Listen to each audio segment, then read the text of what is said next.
Full split. Yeah, no, I'm pleased. Obviously, yeah, I played really super golf for, probably certainly 14 holes, and just couldn't get anything out of it. Couldn't hold a putt. Then missed a short putt in 15, which I needed. But then all of a sudden, I hold two great putts on 16 and 17 when my back's to the wall, which is exceptionally pleasing. I hit a great tee shot down 18, and just stood there in 18, and it just started raining. But I'm on a little downslope, and by the time I hit it, I got a complete water ball on my second shot. Like, I hit it right in the middle of the club face, and you hit like a huge splash mark on the face, and the thing just squirted out low right. I was sure it was out of bounds, and then I chipped it nicely on the green, and played a really nice chip and lagged it up, maybe a foot short of what I would have liked to have lagged it up to, about 2.5 feet instead of a foot. But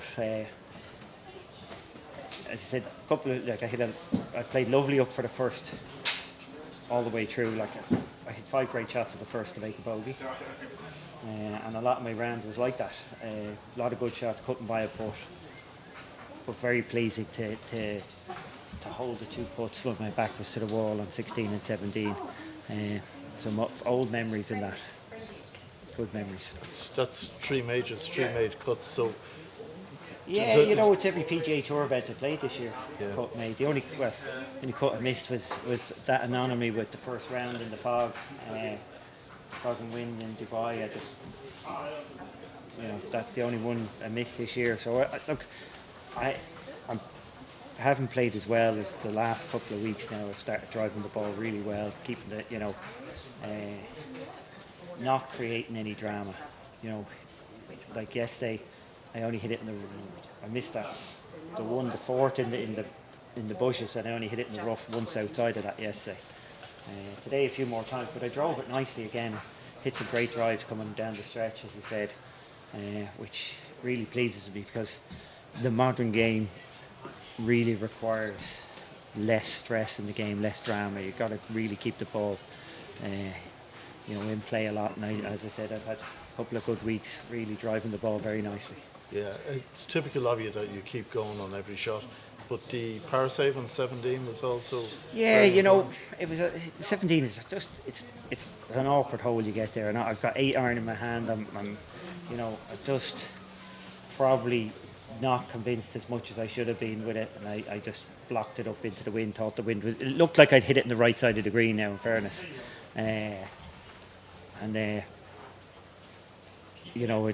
it wasn't it certainly was a save, let's say, put it like that, the shot, because I just knew with 8 I knew if I got any little draw on it, it could go long like Taylor Gooch. So it's a tricky hole, 17. I've got to say.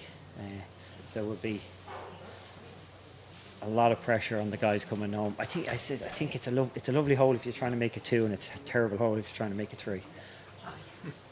But what's your take on Brian Harmony's extraordinary golf? I don't know if it's extraordinary golf. He's a very solid player who hits the ball, very tee to green consistently, straight hitter, and he's a lovely putter.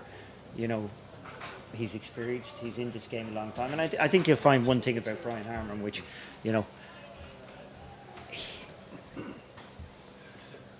I mean this in the best possible way. I would suggest he has the perfect chip on his shoulder. That he's a great player, but is ignored. Just because he doesn't fit the mold, doesn't look the part, and I think that chip on his shoulder really drives him. I think he's a very determined, gritty person who wants to really prove himself, because, as I said, he probably doesn't get for how he performs. He never wouldn't get the credit, just the way it is. What are you looking for out of yourself over the weekend? Yeah, look, I more of the same tee to green golf, and just get on a run with the putter. Hole a few putts. I think if I can, the kind of way I feel is, you look around. I just I'm not hitting bad putts, and I'm just not. Maybe they're not perfect reads. I'm not quite sure but they're just not dropping the right way at the right time. So I'm just trying to be patient and wait for a good run to happen. So yeah, I'm looking for 2 low ones at the weekend. I think you got well, look, I'm going to go out there and play the best golf I can. That's it. On the weekend, and as I said, if I can hold some putts, it gives me some confidence holding the 2 putts at 16 and 17 for sure. Okay, thanks. And a nice tee shot. Yeah, I'm just wondering if you may park. Were the bunkers okay today? Was it Yeah, all- they your comment changed on them. it? Yeah.